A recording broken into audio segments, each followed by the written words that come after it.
नाजरीन आदाब। मैं हूं आपका मेज़बान शाहनवाज हाशमी और मेरे साथ हैं रेखा। हम लेकर हाजिर हैं डीडी उर्दू का ख़ास प्रोग्राम मंजर पस मंजर। नाजरीन, इस प्रोग्राम के हवाले से हम आपको दिल्ली और उसके अतराफ की उन सरगर्मियों से रोशनास कराते हैं जिन सरगर्मियों के बाबत आप जानना चाहते हैं या फिर से उन्हें देखना चाहते हैं। जी हाँ, डीडी उर्दू की हमेशा से ये कोशिश रही है कि अपने नाजरीन के ज़ौक़ के मुताबिक वो प्रोग्राम तरतीब दे। जी हाँ नाजरीन, इस शुमारे में हम आपके लिए लेकर आए हैं हिंदुस्तानी फ़नो सकाफ़त यानी दस्तकारी की एक रिपोर्ट, और साथ ही हम लेकर आए हैं हिंदुस्तानी तारीख़ के ऊपर जो सेमिनार किया गया है, यानी वैदिक अहद से लेकर मौजूदा अहद तक के मौजू पर एक सेमिनार मुनक़िद किया गया, उसकी भी एक रिपोर्ट। NCPUL की तरफ से मुनक़िदा आलमी उर्दू सेमिनार की एक रिपोर्ट। और चलते चलते आपके गोश गुजार करेंगे तलत अजीज़ की आवाज़ में एक प्यारी सी गज़ल। एक मुअम्मा है समझने का न समझाने का। शाहनवाज, एक मुअम्मा है समझने का न समझाने का, जिंदगी काहे को है ख्वाब है दीवाने का। नाजरीन, फ़ानी बदायूनी का ये शेर हमारी रोज़मर्रा की ज़िंदगी पर बिल्कुल सादिक आती है कि हम किस तरह अपनी ज़िंदगी बसर करते हैं। हमारी तारीख बहुत ताबनाक रही है। जी हाँ रेखा साहिबा, बिल्कुल सही कहा आपने कि हमारे हिंदुस्तान की तारीख़ बहुत ताबनाक रही है। क्या कभी आपने सोचा है कि हमारे हिंदुस्तान को सोने की चिड़िया क्यों कहा जाता था? जी हाँ शाहनवाज, हम तो बस यही सुनते आए हैं कि हमारा हिंदुस्तान कभी सोने की चिड़िया हुआ करता था। जी हाँ रेखा, आपने सही कहा। किसी भी मुल्क की शोहरत जो होती है वो उसके उलूम फ़नून से होती है कि उसके पास कितने इल्म हैं और किस तरह से वो अपने आप को दुनिया के सामने पेश करता है। आपको ये जानकर हैरानी होगी कि हमारे यहाँ दस्तकारी जो है, हमारे यहाँ की जो दस्तकारी है, जो हमारे कारीगर हैं, वो पूरी दुनिया में मशहूर व मारूफ़ हैं। वो चाहे लकड़ियों का काम करे, मिट्टी का काम करे या किसी भी ऐसे मादे का काम करे जिसे पिघला कर हम कुछ नई चीज़ का ईजाद करते हैं। हमारे दस्तकार उन चीज़ों को अपने हाथों से ऐसे ढाल देते हैं, ऐसा बनाकर पेश करते हैं कि लोग वाह और आह कर उठते हैं। तो शाहनवाज, क्यों ना हम अपने नाजरीन को एक ऐसे ही मेले की सैर कराने ले चलें जहां हमारे हिंदुस्तानी दस्तकार अपनी दस्तकारी का नमूना पेश कर रहे हैं। तो चलिए सामीन, हम भी आपके साथ इस मेले की सैर करते हैं। बाप, बापू और कला उत्सव, शिल्प कला उत्सव, इस कार्यक्रम के हिसाब से यहाँ आए हुए हैं। इसमें पूरे देश भर के लगभग 65 से 100 लोग कारीगर जो हैं, कारीगर स्टॉल्स उपस्थित हैं अलग अलग विधाओं के। हमने एक लगभग 2 अक्टूबर 2018 से कारीगर हुनर खोज यात्रा आरंभ की थी। उस दौरान हम लोग देश के सभी क्षेत्रों में घूमे और घूमने के बाद यहाँ पर 100-150 कारीगरों को, क्लस्टरों को चिन्हित किया और वहाँ से ये कारीगर यहाँ आए हुए हैं, जहाँ पर ये इसकी एक परिणति के रूप में यहाँ पर उपस्थित हैं। सभी कारीगरों का यहाँ संगम है। 5 दिवसीय यहाँ कार्यक्रम है जिसमें विभिन्न विषयों पे बातचीत होती है, कारीगर से संबंधित विभिन्न विषयों पे बातचीत होती है। एग्जीबिशन ऑर्गेनाइज़ की गई हुई है। इसके साथ साथ विभिन्न कल्चरल प्रोग्राम्स भी ऑर्गेनाइज़ किए जाते हैं।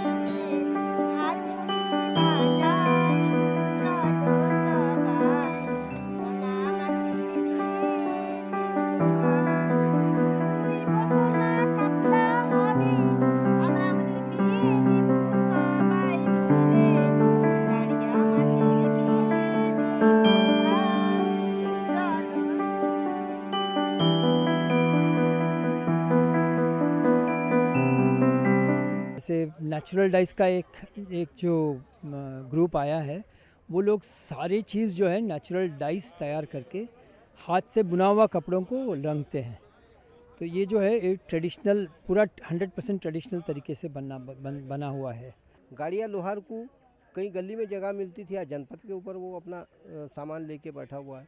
कहीं मेलघाट का बांस वाला है तो मैहर का बांस वाला है, सब यहाँ। वो गोवा की गोदड़ी आई है।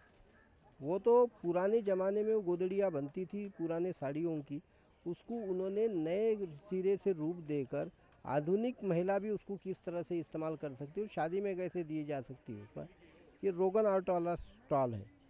वो रोगन आर्ट वाला एक ही आदमी बचा है, वो आदमी चला जाए तो उसके साथ कला भी निकल जाएगी।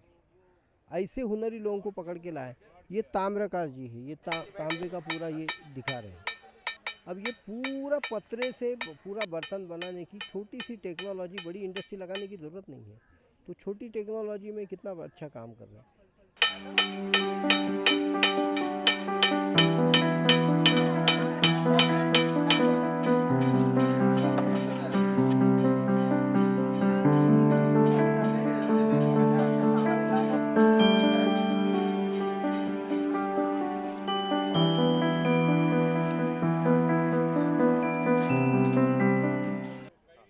मेरा नाम कैलाश वर्मा है। मैं मध्य प्रदेश सतना ज़िले से आया हूँ। और मेरे साथ करीबन 20 महिलाएं आई हुई हैं स्टॉल लेके, जो परंपरा उनका जैसे घास का और खजूर की टोकरी बनाना, बांस की डलिया बनाना, और कुछ लोग मेरे साथ उचेहरा से आए हैं जहाँ पे वो पीतल फूल का बर्तन बनता है, थाली वगैरह, कटोरा वगैरह। अब वो धीरे धीरे वो तो चीज़ें लिप्त हो रही हैं। यहाँ पर लोग तो उसमें आ गया, स्टील में आ गया, बहुत आधुनिक चीज़ों में आ गया, लेकिन वो बहुत सारी चीज़ें लेके आए हैं मेरे साथ में, और हमारा सब लोग बिक्री कर रहे हैं यहाँ पे पूरे कारीगर। और बड़ा खुश है कि बहुत से जो हमारे साथ महिलाएं आए हैं तो पहली बार आई हैं, तो वो तो खूब वो डलिया बना ही रही हैं यहाँ पे कि अच्छी बिक्री हो और कुछ पैसे कमा के यहाँ से जाएँ, और फिर ऐसे मौके मिलेंगे तो फिर आएंगे। वाह क्या बात है।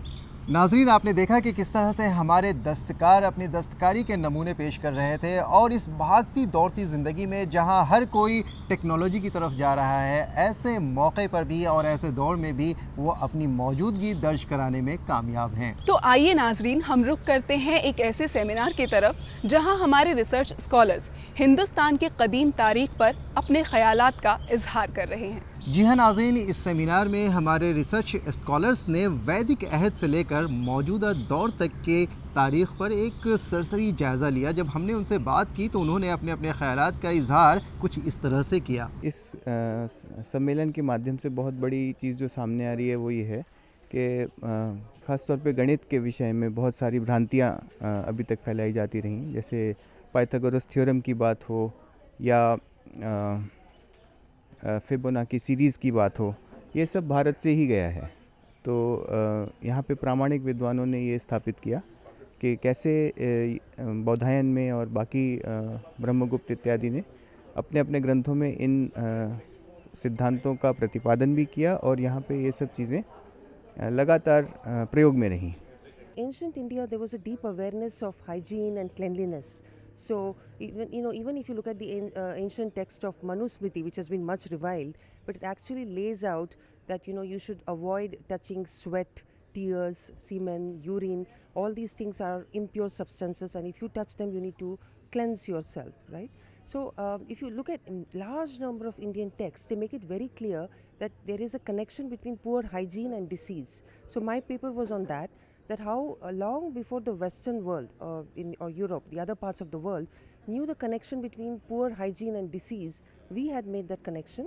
जिस दृष्टि से हम भारत को देखते थे भारत में रहते हुए, वो शायद सही दृष्टिकोण नहीं है।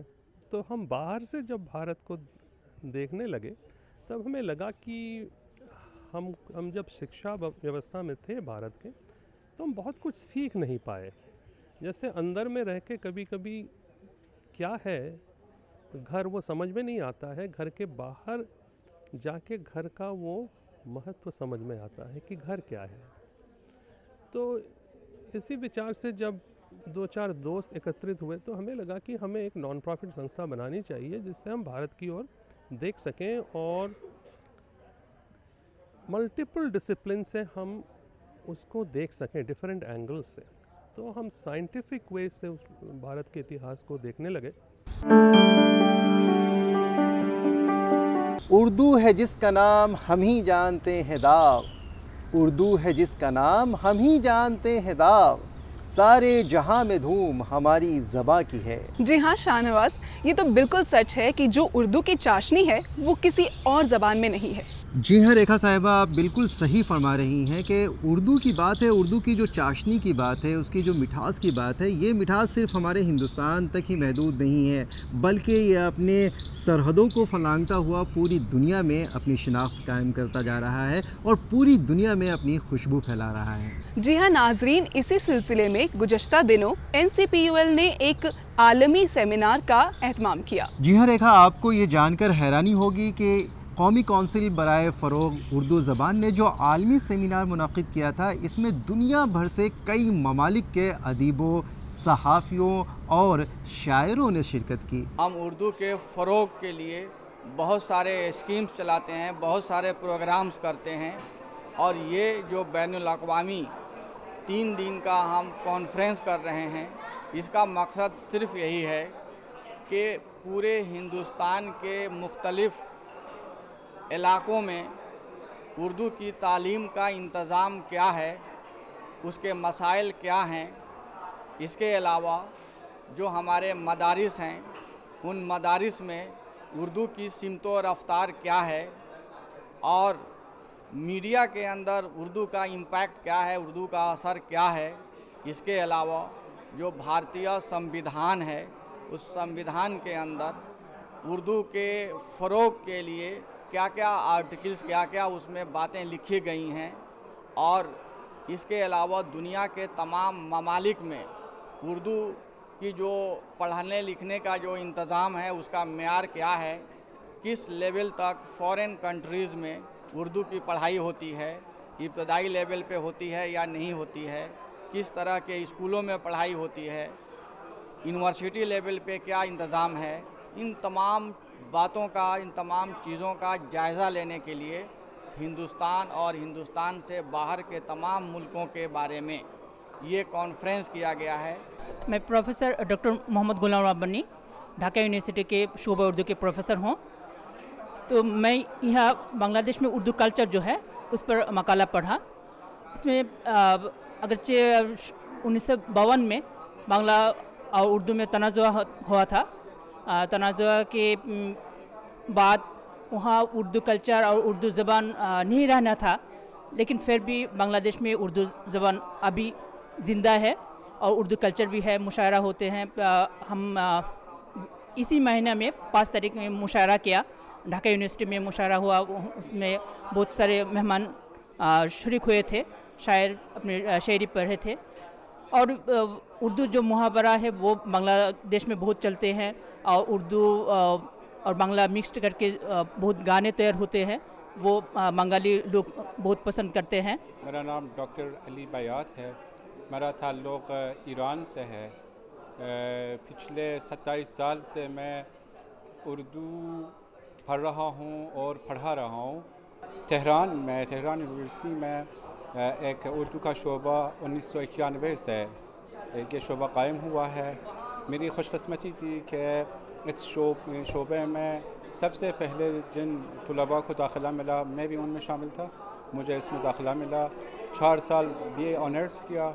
फिर उसके बाद मुझे MA उर्दू और PhD उर्दू करने का भी अल्हम्दुलिल्लाह मौका मिला। मैं यूँ समझें सन 1998 से बतौर उस्ताद भी वहाँ मैं उर्दू पढ़ा रहा हूँ।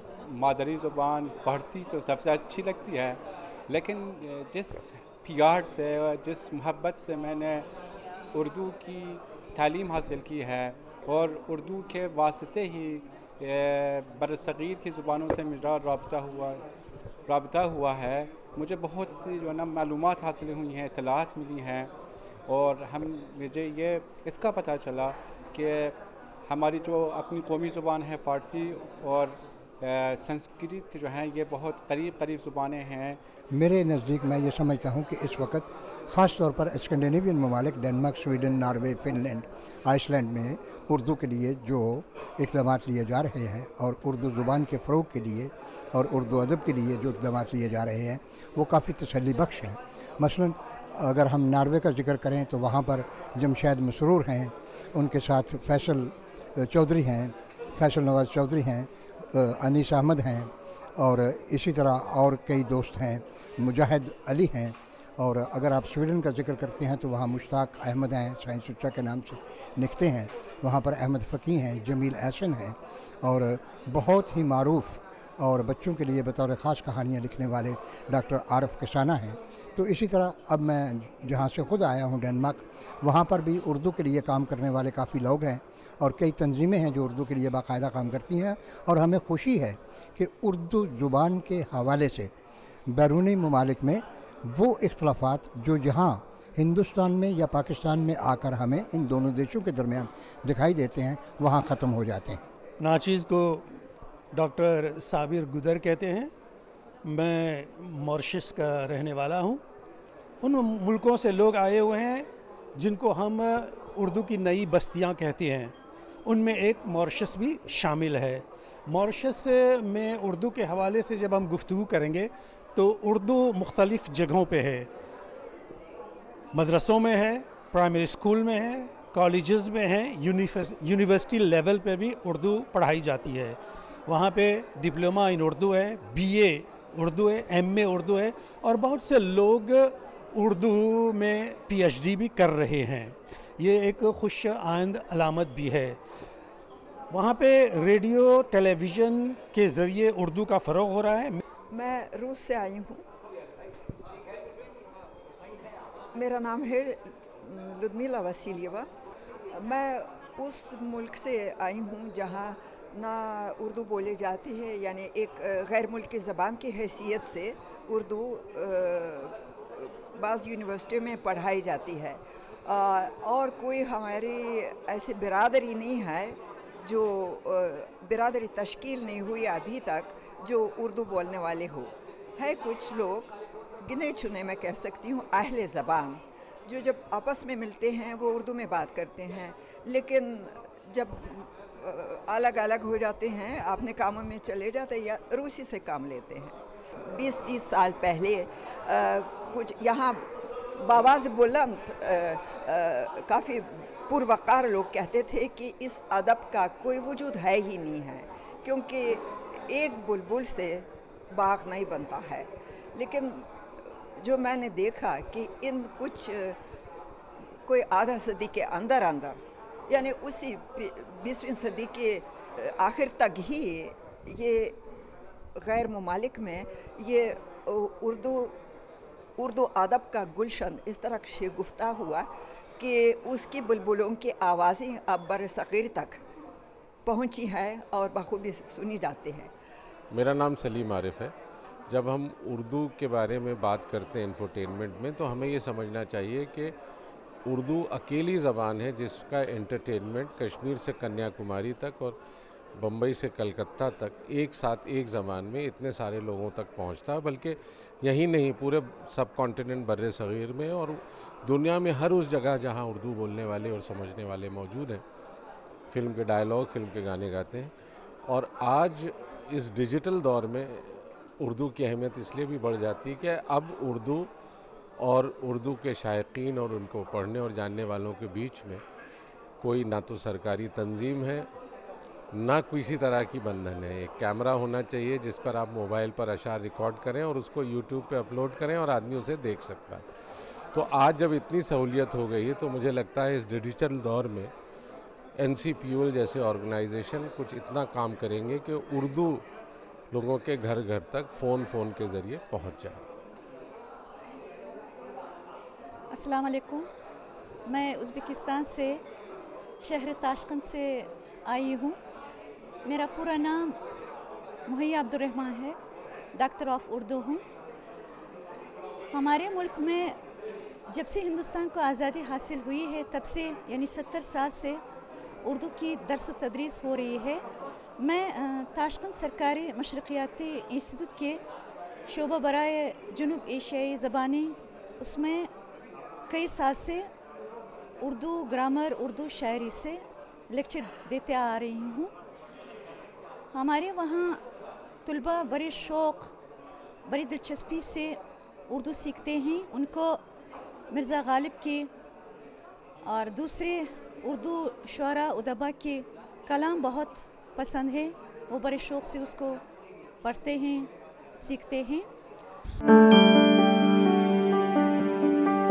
जी हाँ नाजरीन, आपने देखा कि किस जोश खरोश के साथ हमारे अकाबरीन ने इस सेमिनार में शिरकत की और अपने ख्यालात का इजहार किया। जी हाँ रेखा साहिबा, आपने भी देखा कि किस अंदाज़ में हमारे उर्दू के अकाबरीन ने इस सेमिनार में न सिर्फ शिरकत की बल्कि उर्दू के बाबत अपने अपने ख्यालात का इजहार भी किया। शुक्रिया शाहनवाज, बहुत खूब। अब आगे क्या है आपके पिटारे में, ये हमें ज़रूर बताइए। वो गज़ल वालों का उसलूब समझते होंगे, वो गज़ल वालों का उसलूब समझते होंगे, चांद कहते हैं किसे खूब समझते होंगे, चांद कहते हैं किसे खूब समझते होंगे, और इतनी मिलती है तेरी सूरत मेरी गज़लों से, इतनी मिलती है तेरी सूरत मेरी गज़लों से कि लोग तुझे मेरा महबूब समझते होंगे। क्या सचमुच? जी नहीं मोहतरमा, ऐसा नहीं है और बिल्कुल भी नहीं है। मैं तो बशीर बद्र का ये कलाम आपको सुना रहा था कि बशीर बद्र ने जो ये कलाम कहा है उन्होंने शायद अपने महबूब के लिए कहा हो, लेकिन हम ये अपने नाजरीन के लिए कह रहे हैं कि हमारे नाजरीन हमारे महबूब हैं और हम उनके लिए ही ये प्रोग्राम तरतीब देते हैं। ये तो बहुत अच्छी बात है शाहनवाज, लेकिन अभी आपको ये अशार क्यों याद आया, ये ज़रूर हम जानना चाहेंगे। जी हाँ नाजरीन और रेखा साहिबा, हम आपको भी बता दें कि जैसा कि हमने आपको बताया था कि हम अपने नाजरीन के ज़ौक़ के मुताबिक प्रोग्राम तरतीब देते हैं, तो उनके ज़ौक़ के मुताबिक ही इस बार हमने अपने प्रोग्राम के आखिर में तलत अज़ीज़ की आवाज़ में उनको गज़ल सुनवाएंगे। लेकिन शाहनवाज, इससे पहले कि आप ये गज़ल हमें सुनवाएं, हम ये जानना चाहेंगे कि गज़ल कहते किसे हैं और इसकी इब्तिदा कहाँ से हुई। जी हाँ रेखा साहिबा, हम आपको बता देते हैं कि गज़ल के जो लफ्ज़ी माने हैं या यूँ कहिए कि लुग़वी माने हैं, वो है औरतों से बातें करना या औरतों की बातें करना। जिसमें हुस्न इश्क की बातें हो, हुस्न इश्क की तारीफ़ हो, उसे हम गज़ल कहते हैं। और जहाँ तक रही बात गज़ल की इब्तिदा की, तो गज़ल की इब्तिदा का जो इमाम कहा जाता है वो अमीर खुसरो को कहा जाता है, और अमीर खुसरो को हमारे न सिर्फ उर्दू वाले बल्कि हिंदी वाले भी गज़ल के पहले शायर तस्लीम करते हैं। और दूसरी बात ये रही कि अगर हम पहले मुस्तनद शायर की अगर बात करते हैं, साहिब दीवान शायर की बात करते हैं, तो वो है कुली कुतुब शाह। कुली कुतुब शाह जो दक्कन के बादशाह थे, उन्होंने शायरी की है और उन्होंने अपना पूरा दीवान मुरतब किया है, और तब से लेकर आज तक ये सिलसिला मुसलसल चलता आ रहा है। उसमें कुली कुतुब शाह के बाद आप देख सकते हैं जो गज़ल में जो नुमाया नाम है, जो सबसे बड़ा नाम तस्लीम किया जाता है, वो है मीर तक़ी मीर। रेखा साहिबा, आपको मीर तक़ी मीर के वो अशार भी याद होंगे कि अपनी हस्ती हबाब की सी है, अपनी हस्ती हबाब की सी है, ये नुमाइश शराब की सी है। और इसी कबील का दूसरा शेर है कि नाजुकी उसके लब की क्या कहिए, नाजुकी उसके लब की क्या कहिए, पंखुड़ी एक गुलाब की सी है।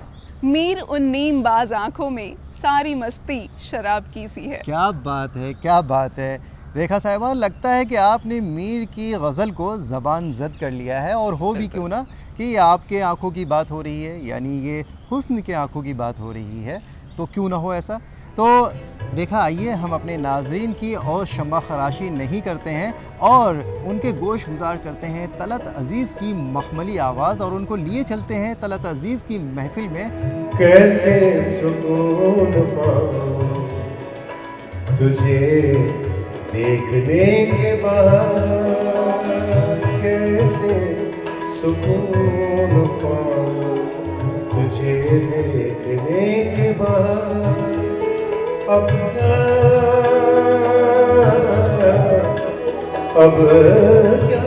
गज़ल सुनाऊं, अब क्या गज़ल सुनाऊं तुझे देखने के बाद, कैसे सुकून पाऊं तुझे देखने के बाद, अब गज़ल सुनाऊं तुझे देखने के बाद, कैसे सुकून पाऊं तुझे देखने के बाद।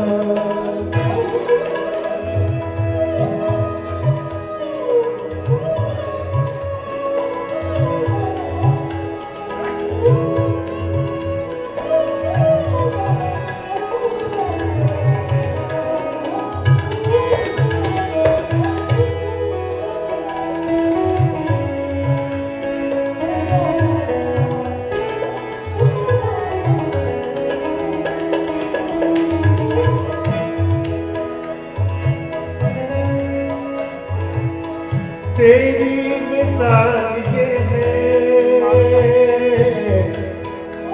तेरी मिसाल ये है कि तू बेमिसाल है, कि तू बेमिसाल, बेमिसाल।